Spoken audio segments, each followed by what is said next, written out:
I'm ancient. For the internet world, I'm ancient. I remember when I was really jealous of people who had broadband internet connections because I just had dial-up. I remember getting my first PC Nice. and it came with Windows Millennium Edition. Bruh. It was a horrible nightmare. I remember going into AOL Instant Messenger chat rooms, starting flame wars between original PS2 owners and Xbox owners. I'm ancient. I'm old. I remember Netscape. I remember so many things. And like Tears and Rain, those things will all be forgotten. But I also remember one thing. I remember when Xbox Live was only $50.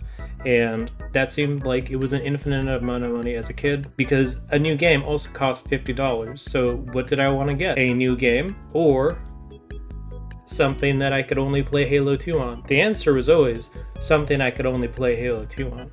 Why would I even buy another game? What's the point? For a couple of the first years that Xbox Live was rolled out, you had other tunneling services that went around it. You had Xbox Connect, where that's how you played Halo 1. One of the first games I ever played on Xbox Live was Counter-Strike 1.6, and we all had the microphones, so first thing I did is I slammed in the little memory card that you used to put on the top of the Xbox controllers, and then we'd put in an audio jack. We'd put it right next to a speaker, and then we'd play Eiffel 65's hit song, I'm Blue. I was the worst kind of teenager. I was the absolute worst. Been 18 whole years. Xbox Live can now go to college, do other things, I guess, when you turn 18. It sounds weird. I didn't mean to automatically lewd Xbox Live. The price, I think, actually increased from $50 to $60. It was right around the launch of the Xbox 360. And it was supposed to be like, hey, guess what? You're getting cool things. Look, cool things. Shiny. Microsoft shiny. Ooh, sparkly. But I also remember, I am one of the ancient boomers. I remember just like a sine wave of, hey, look, it's cool right now. Oh, it's really cool. Oh, no, it's not cool again. Oh, it's getting real bad. It's getting back up again. It's cool again. And just Microsoft doing this sine wave of just not understanding customers, not really prioritizing things that are customer friendly, just getting tons of money for the, hey, here's the Xbox. We got a bunch of money. Ooh, we don't have a lot of cool games besides Halo, but everyone likes Halo. Then them cashing in and broing down with the Xbox 360. And then all the accessories, they were always super expensive and they didn't work as well as some of the third-party things. At some point in time, it went from $50 to $60, and it was like, okay, whatever, $6 for a year. Then, to compete with PlayStation, or just to be kind of nice, they did the games for gold, where they said, hey, here you go, free game.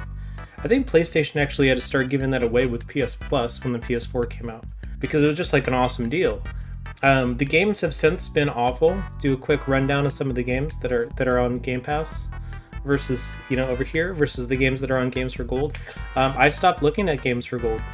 I think that there's like even a really good one right now for January 2021. It's Dead Rising, remastered. I've been in wars, What they're doing is they have two rivaling modes, which maybe wasn't the best business practice. I really thought that they were going to lump them into one.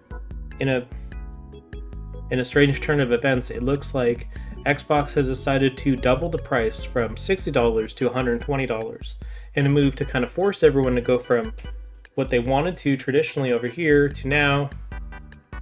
I guess you're gonna either pay $120 and not get all the games you can want on a game Netflix system, or just get the game Netflix system. Seems like an ulterior motive for Xbox to actually push everyone from a system of, hey, here, you just pay this annual fee a year, to, hey, everyone, pay us more per month, and it'll be more of a month-to-month thing and give us more revenue every month that's reliable. It's a higher rate than a long-term thing that no one uses. So here's the news post. Since we launched Xbox Live 18 years ago, we've been working to make one of the most advanced multiplayer networks possible for the greatest community of gamers. And there are a lot of you. Don't you just love when they don't treat you like real people and they just give you the PR fluff? We invest in our community by strengthening the digital safety of our players, enabling new ways to share, communicate, and play with your friends, and delivering industry-leading reliability across our network. Except when it's down because too many people are playing. Periodically, we assess the value and pricing of our services to reflect changes in marketplaces around the world. In many markets, the price of Xbox Live Gold is not changed, for years, and in some markets it hasn't changed in over 10 years. It's good writing, by the way, to use the same word over and over in a sentence. What does this mean for you, gamers? If you already have a 12-month or 6-month Xbox Live Gold member, there's no price change, and I guess it renews at the current price. Price of 1 month is now increasing $1, and 3 month is $5. And if you'd like to upgrade your Gold membership to Game Pass, the remaining time will convert to Ultimate. You have 11 months of Xbox Live Gold and you upgrade to Xbox Game Pass Ultimate, those 11 months convert to 11 months of Ultimate at no cost. A lot of that's really poorly written on purpose to distract you from the fact that they're just increasing the price of the base subscription. Going forward, new pricing will be 1 month for $10.99, 3 months for $29.99, and 6 months for $59.99, or your local market equivalent. Now it mentions here that, here's your 1 month, your 3 month, your 6 month. It doesn't say anything about a year, which used to be the gold standard. It used to be one of the only ways I think you could get it. I think it was either 3 months or a year back in the day. Prices won't adjust for 45 days. I'm not really sure why this is so poorly written. This seems like a really non-subtle way for Xbox to be like, yes you, now stop what you're doing, go to our new model. You have no power here. And I don't really get what benefit it is for people who already are paying that. It just seems like a really odd thing to put out there. It's not very pro-consumer, and it doesn't make sense. There's no justification in this paragraph for hey, why is it doubling in price? It's hey, we haven't evaluated this in 10 years. Are you telling me that Xbox Live hasn't made you money in the last 10 years? Are you sure about that? Are you absolutely sure? Because it probably cost you a lot of money? Not developing good first-party games. You know what else cost you a lot of money? Rushing the launch of Halo and just botching it entirely. You know what else probably hurt your studio? The games that are coming out? I don't know.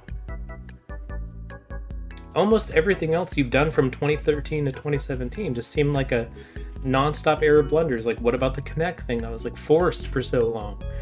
And it's so strange because they do so many things that are awesome for consumers. They have the Design Labs controllers you can make. They have all kinds of adjustable peripherals. They make it so your PC cloud saves go with your Xbox. They're doing the things where they're cheaper than the PS5. Xbox Series S, where it just looks like a little speaker at your Wendy's, but they make it so it's hey, here's how you can affordably play games at 60 FPS. It's pretty powerful. It uses the same CPU as the Xbox Series X. And they do all these things that are really good value for consumers. They're buying all these studios and they're we're gonna have all these sick games and they're gonna be on Game Pass. Game Pass is the future.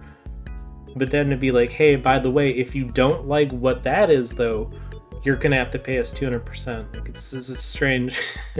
It's a very strange thing to say to people. I always thought it was kind of a scam. It seems like you shouldn't have to pay when the barrier to entry for online stuff between Steam games, and you look at Steam and all the stuff that they provide for free, right? All the networking stuff that's so inexpensive in terms of just being able to have online multiplayer. And then you look at Xbox Live servers and lobbies that cost $10 a month no matter what. That's just tons and tons of revenue that Xbox is just piling up. And I'm not even going to look at the actual things because it's publicly filed, right? How much money they made off Xbox Live. Are you going to tell me that the server maintenance cost is hundreds of billions of dollars? It just seems so strange. They have so much other investments in there, Azure servers, they have the cloud, they have all these things like Microsoft Flight Simulator. They have so much other technology, not well communicated, and I feel like they're going to be trying to do some damage control, so it'll be interesting to check on this next couple days. But yeah, dumpster fire, just like that guy back there. Alright guys, see you later. It's Chris. If you want to follow me on the other social media, I have links in the description below. And yeah, I have a Patreon, I have a Twitter, I have a YouTube, obviously I have my OnlyFans. Just kidding, I don't have one of those yet. You can change that. I'll talk to you guys later. Thank you for watching. Bye bye.